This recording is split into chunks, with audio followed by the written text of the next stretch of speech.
Hey everyone, today we're talking about feedback, how to react to it, and how to effectively use it in your video projects.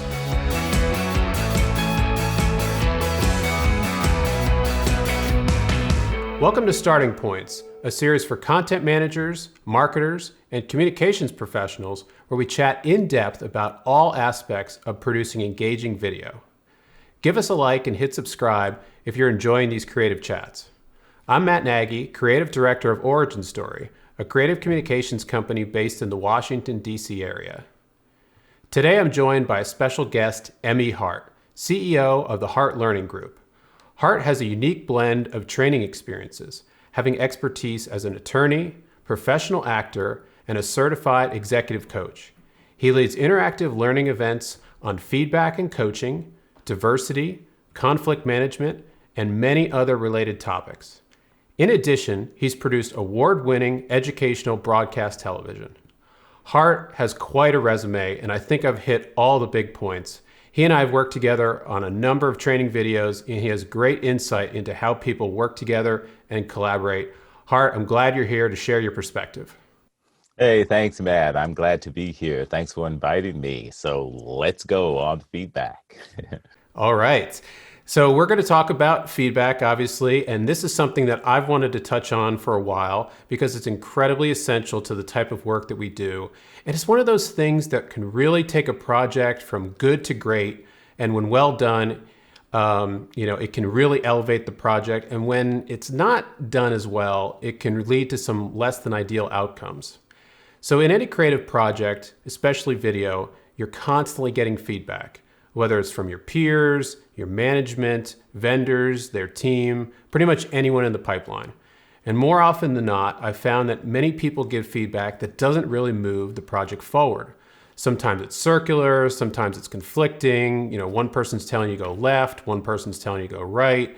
And occasionally you might get feedback that you think has a tone when it really wasn't, meant to be interpreted negatively. It's just how you read it, or it just came across completely different.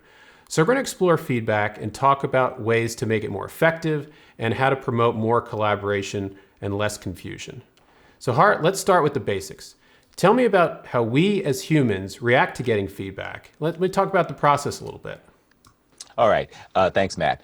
Well, one of the things that we really need to keep in mind when we're starting about feedback is that we're giving feedback to other human beings. And it's a little bit counterintuitive to think that our body and brain have a big impact on how we give and receive feedback. We tend to focus on the content, and we don't focus as much on what our body and brain does when we're giving and receiving feedback. So knowing a few basics about what our body and brain does. So our brain is primarily a threat scanning system, and that's physically or socially. So one of the things that when you walk up to someone and say, hey, can I give you some feedback? One of the things that the body and brain does is kind of shoots with adrenaline, gets the cortisol going, and we start paying attention. And then we can sometimes perceive that as a threatening situation.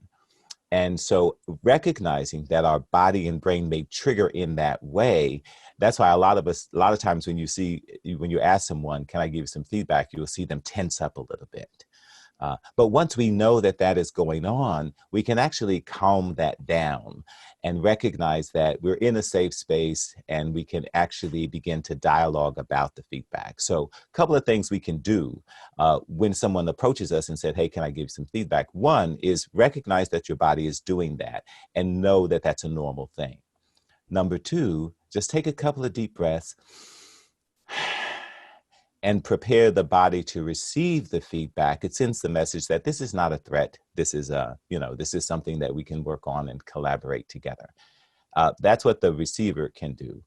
The other thing that can happen is if the giver of the feedback sort of knows what their clear intention is, and they can state that, it's like, well, the intention for giving this feedback is so that we can better align with what the needs are and the deliverables are. And I just want to make sure that I'm clear.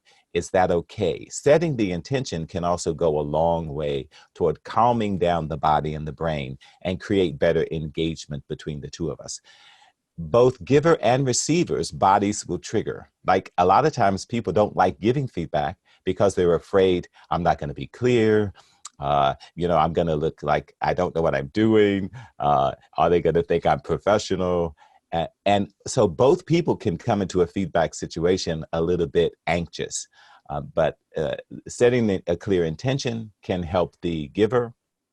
Taking a couple of deep breaths can help the receiver.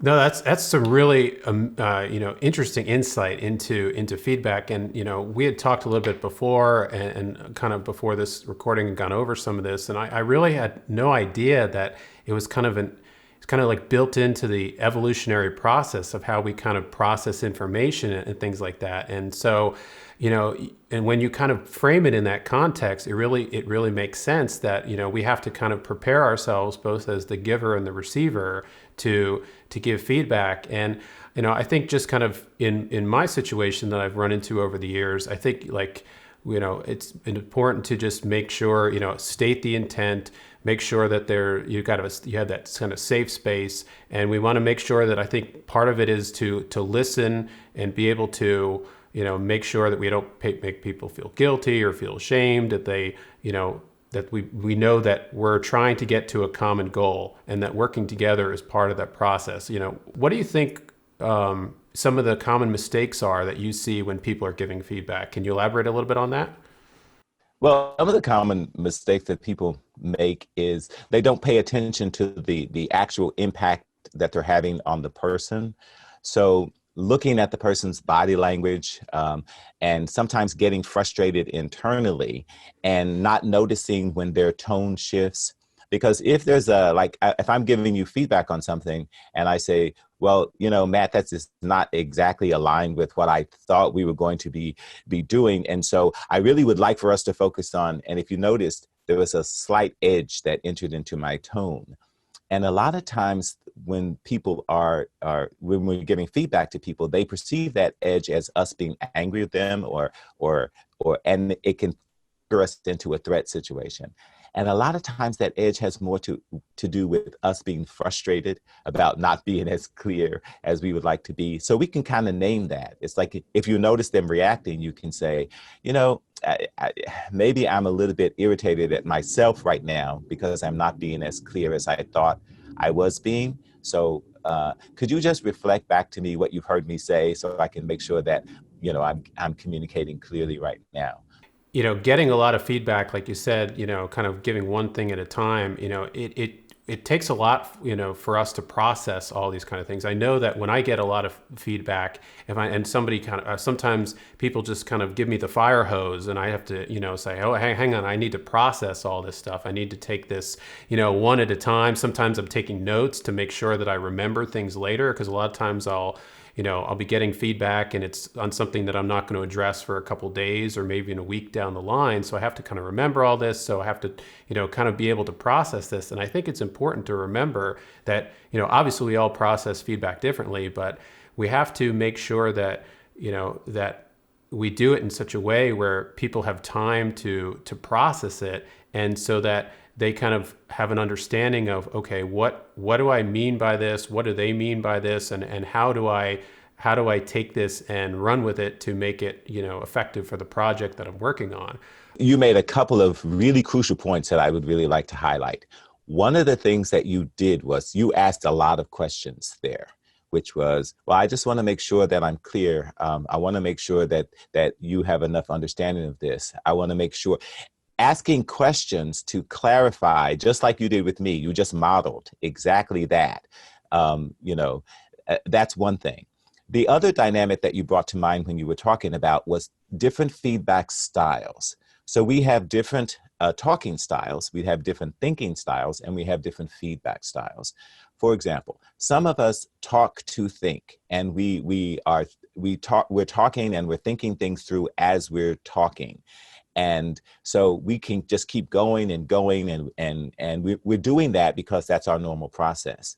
Others of us kind of listen and take things in deeply before we talk. And that's sort of the extroversion thinking style and the introversion thinking style. There's nothing wrong with either. They're just different styles of operating. But sometimes they can come into a clash when you're in a feedback session, when the person who's talking to thinking, and they keep talking more and more and more because they're trying to seek clarity, and the person that they're talking to is trying to take in the information, and they're feeling overwhelmed, and they have a styles clash.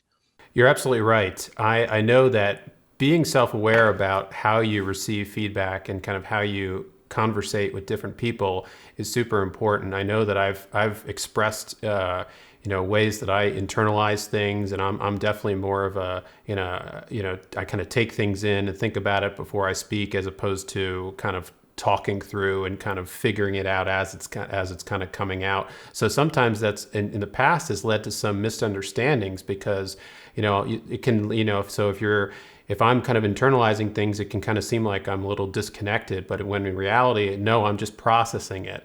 And so I have to kind of sometimes explain to things. And so once you get things out on the table and just say, hang on a second, I'm, just taking a moment to do this, or I'm let me get back to you on this kind of thing. One other note I have here is that I think we had talked about before is talk about tone.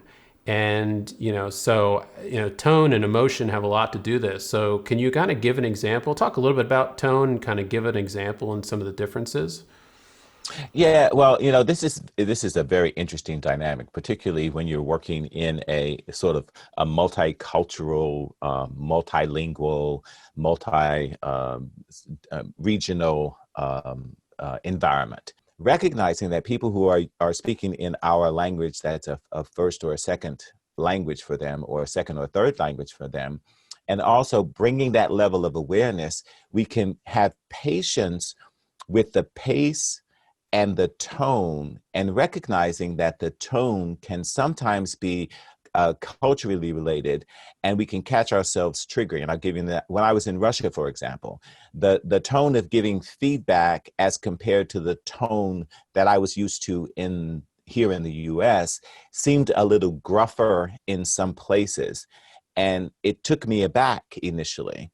But as I observed the cultural norm, and it was done with teachers and students and people in the stores. Everybody would do this kind of thing, but nobody would get triggered. Like my body would trigger, because if you had said that with that same tone here, people would have been like really upset.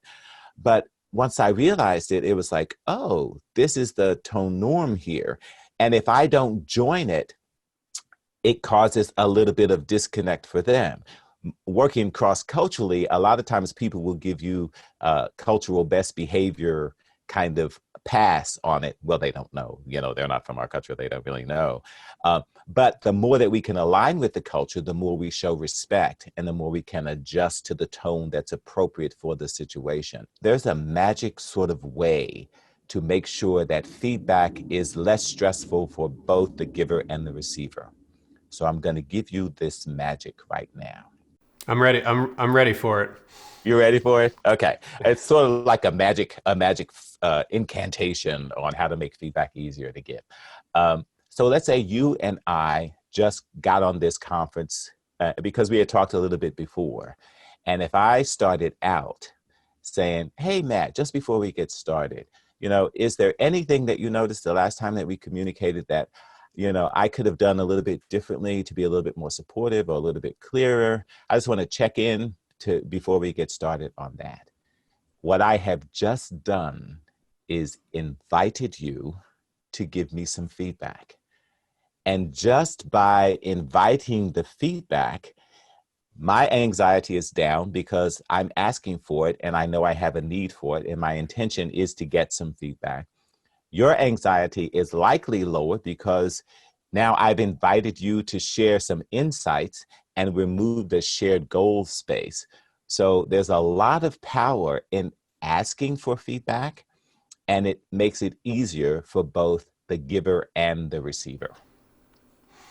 I think that's some amazing advice, because one of the things by kind of asking for the feedback, you are, in essence, you're opening yourself up to a little bit of vulnerability because you don't know exactly what type of feedback you might be getting, especially in a creative project. It could be overwhelmingly positive. You're doing a great job, or this is right on task. We're loving the direction. Or it could be like, hey, you know what, we're not quite happy with where this is going, or we have some concerns, or things like that. And I think it's important, just like you were talking about, to be able to adjust tone to different situations, but to be able to invite that, you're setting yourself up to receive it. Sometimes it may feel a little bit uncomfortable, but ultimately it's going to move the project forward, and you're going to, have less conflict going down the line, because it's better to get it all out now as opposed to just kind of, pretending it's just under the surface and ignoring it. And then when it gets to the end, if there's some issues, it just kind of all blows up at the end, and then nobody's happy. And that's not where you want to be, especially in a creative project. So yeah, that is the magic formula. I'm glad you shared that. I'm sure the audience is going to appreciate that. So I want to move on to talking about my third point here, which is, how do you work with clients to give feedback that's a little bit more substantive, that isn't something along a lot of feedback I often get from clients, especially when they're reviewing creative work, or they're trying to go through the process with me or some of my colleagues, is, it's kind of like, well, what about this? Or, let's think about this. Or, what we're looking for, and what I'm a lot of times looking for, is trying to get concrete direction. Do you have any thoughts on that? Yes, I do, actually. Having worked as a producer, having worked as an actor, having worked as a curriculum designer, and coming from all of those different perspectives, having been in the client place and having been in the producer place, there's some different kind of skill sets and different kind of knowledge that we bring. And there was a concept that was introduced some years ago in a book, I think it was on influence, it's called the curse of knowledge. And the curse of knowledge is when we know something so well that we sometimes forget that the people that we're talking to don't know it as well as we do from an expert standpoint. And I find that a lot working with clients initially, because we love to get clear feedback. I want to do this, I want to do that, I want to do. So sometimes we have to join the client in an exploration space to help them be clear about what the deliverables are that they are expecting. And if I engage in a dialogue around that, then I can help say, oh, so if I hear you right, you would like a short video that helps your audience to do this or walk away with this information. Is that right? Because there are three different views that are coming together. We have to produce it, so we're really concerned about that. And then the client is, they have a perspective. They may or may not know the expertise the way that we do. And we sometimes forget, who is your audience? What is your goal? What do you want your audience to walk away thinking, knowing, feeling, doing after they've experienced this video?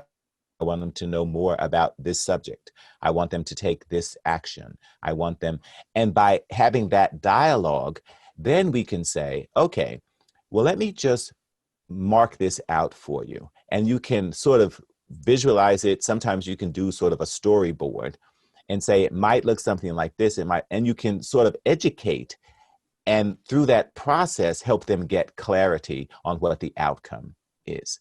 Does that make sense?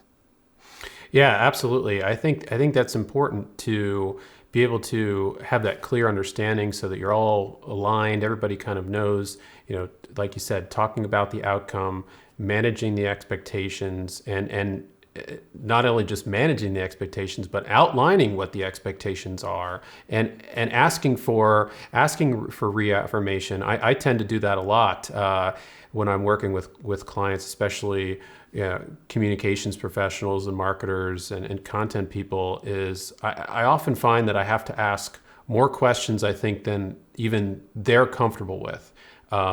Because a lot of times there's assumptions that you can kind of, make a video or make a piece of content by just kind of like, well, we have this idea, and then, your team will just go back and then, a couple weeks later, they'll just be this magic piece of content and everything is satisfied and all the boxes have been checked and it hits everything. And what it really comes down to is there's a lot of things they have to think about so that you don't get too far into the process without everything kind of being off track, and you have to be able to kind of keep things on track without kind of having to guess what they're looking for. So kind of creating that, like you said, creating that environment where you can collaborate well and have those clear expectations is super important. There's another good point, because you're making all these amazing points.